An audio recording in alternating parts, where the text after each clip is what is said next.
Hi, my name is Lewis with Rossman Repair Group, and today I'd like to discuss why technical skill sets are worth money. I'm going to start by reading a review of a local business. I have no hard feelings toward this local business. I have actually mainly hard feelings towards the reviewer. The one-star review reads, "The dude wanted $50 to change the switch underlying the home button of my iPhone 4.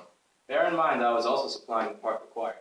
His justification for the ludicrous price was that he was running the risk around opening the phone up, given his shop is called Just iPhone Repairs, and the iPhone 4 and 4S are the most prevalent flavor of iPhone out there. Why am I underwriting his lack of confidence in repairing something he should be an expert in? Sounds like a cowboy to me." What the fuck is wrong with you? Seriously. Now, let me explain how our business operates. I'm happy to do a lot for people at very discounted prices. In fact, one of the things that several people that are competitors with us dislike us for is the cheapness of a lot of our repairs, or how low cost they are. I shouldn't say cheap, it's not a great sounding word.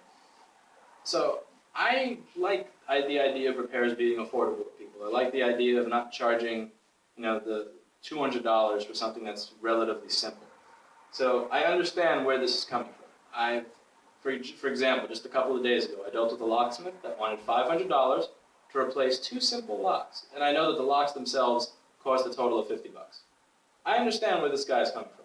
I understand that there are a lot of businesses that see each customer walking through the door as someone to be milked. Not someone to help or someone to make an honest day's living off of. They want to just figure out exactly what they're willing to spend. Once they figured out exactly what they're willing to spend, they want to charge maybe $2 less than that. And that's the way they set their pricing and run their business. And as I've stated in the past, I find that model disgusting. I like to be fair with people. And when somebody comes in and repeatedly tries to wear you down by telling you just what they think it should cost based on how hard they think it is, I find that to be a little disrespectful. At the same time, an iPhone 4, to open it, is at least 40, 45 screws to get to that area. Different sizes, each one of them. There's a lot that you could break going in. Like, take my word as somebody who's had to teach new employees how to fix the iPhone. There are 50 million ways to fuck up an iPhone 4 while working on it if you haven't before. And the fact is, it takes about, half an hour, 40 minutes of time to do this. Not to mention, and I'm not even including the idea that you're paying rent on a commercial space in one of the most expensive areas of New York City. East Village or the middle area of Manhattan. It's expensive. And he wants $50. This is totally fair. He has to provide a warranty. He has to do the work properly without breaking any other part of the phone. He has to pay rent. And, he has to be accountable to you and to anybody else. He has to pay taxes. All of this, again, you're getting an hour of professional time for $50. Who cares that you provided the part? This part is 50 cents. Again, if you had actually done any research, you would see that most of the charge is labor. Now, I'm not really that much against this particular guy in this review. What I'm against is when people walk in and they look at you with that, and they come in with a part or a device that's broken, and they say, "This is what's wrong with it." And you go, "Okay, well, these are the options for fixing it." And they look at you with that look on their face like, "Well, can't you just put something in there and just twist it a little bit and make it work without charging me any money?" They don't say that out loud, but they say it in their mind, they say it with their face, and on rare occasion they actually do say it with their mouth, depending on how little shame they have for trying to steal your time. It happens all the time. People will go in, if their CD drive doesn't work, it's, "Can't you just put a tool, I thought you just had to put a tool in there and adjust it a little." What they mean by that is, I thought that you had to do something. I'm devaluing your craft by saying, "Isn't what you do just this? And how is this worth that, where this is something that anybody can do, and that is the 45 to $50 you're asking for?" Well, the thing is, if when they say, "Can't you just do this?" was so easy, then simply put, what the fuck are you doing here? If it's that simple, why did you take a train down here so that you could lecture somebody on how simple it is? I like when these people come in, because I like to hand them a screwdriver and go, "Why don't you do it yourself?" And it's always funny the responses you get, because most people don't expect to be bluffed on this. They really don't. They expect you to just deal with it or put a discount on the service because of it, which again, we're not doing because of where our pricing structure already is. When you do that, they'll look at you and go, "Oh, well, I would do it, but I just don't know how, or I'm just afraid to break it." Oh, you're afraid to break it? Well, gee, that's why you brought it here. And the amount of shit that we've broken, or the amount of devices that we've had to experiment on to get to a point where we could do this with our eyes closed, is something that we are subsidizing when we charge a certain price. That's called the cost of professional labor. There's a reason that professional labor costs more than $10. It's because professional labor costs money. It costs money to get to the point of being a professional. It costs money in the tools. It costs money in the time. It costs money in the devices. It just costs money. There was a gentleman I used to work for. His name was Dino, and he did a lot of construction work sometimes. And we were talking about this, and he said, he would say that when I give you a bill, I'm not just. It may say this bill is for work, but this bill is for everything. This bill is for the alarm clock I'm going to buy so I can wake up in time to be there. This bill is for the gas that it takes for when I go there. This bill is for the drink I may get while I'm on the job if I were an alcoholic. This bill covers the food I'm going to get while I'm there. This bill covers what I think I'm going to fuck up while I'm there. Now, a lot of people accept the price, but they don't accept the price when they know what it's for. An example is shipping on the internet.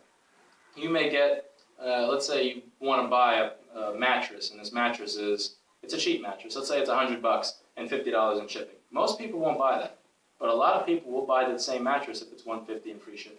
When things become itemized out, psychologically, they realize that they're paying this much money for just this. People don't want to pay $50 for shipping.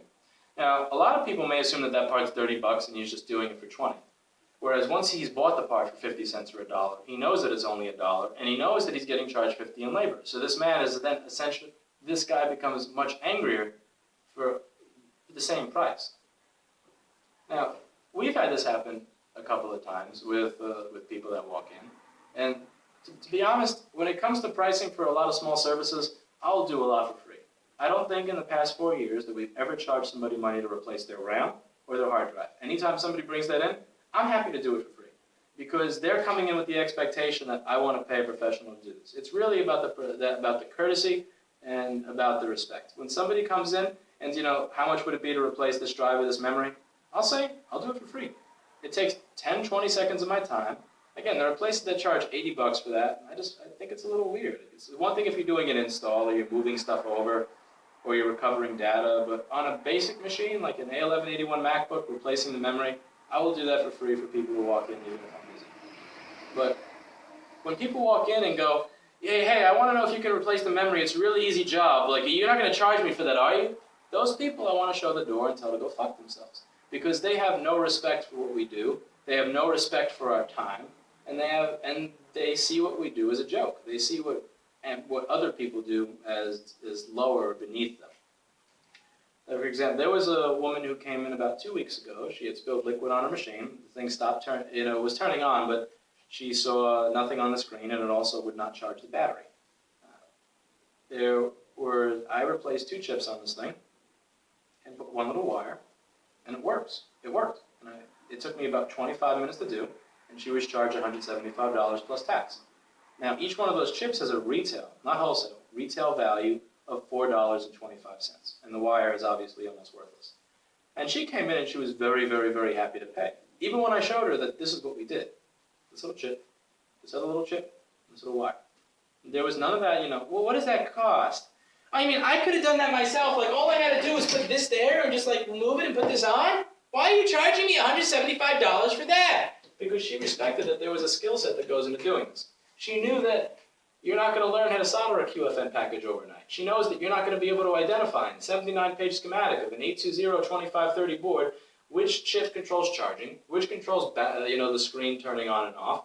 And if something's not working, she knows that she's not going to look at this board and be able to find exactly which corroded component it is that she has to replace or jump a wire to so that it works. Again, that comes with experience. And professional experience costs money. There is nothing wrong with the idea that you should have to pay for professional experience.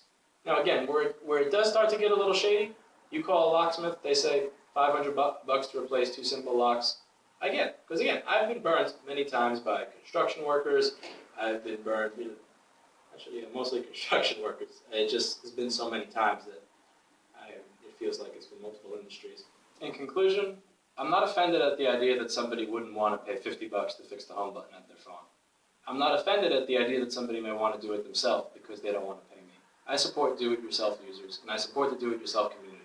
For at least 4 years, I've been giving people free advice in several web forums, from everything from basic troubleshooting to advanced soldering and everything in between. I've told people, you know, you don't want to pay us? Here's where you can buy the part. Here's the list of instructions on how to do it yourself. And I wasn't even the one selling the part at that time. I really support the do-it-yourself community and people who want to do the work themselves because that's how I learned. And also, I like saving money as much as anybody else. And I like supporting other people who are saving money. It kind of feels good when you help somebody, as cheesy as it sounds. So if you say, I'd rather do it myself, I understand that. I even understand if you think you don't want to pay $50 to have this particular part replaced because you just don't feel that it's worth it. What I don't support is going on a degrading tirade in public on just what a ripoff this place is because they wanted to take $50 from you to spend 1 hour of their time doing a difficult repair at a commercial retail location. I think that that's asinine, and I think it's bullshit.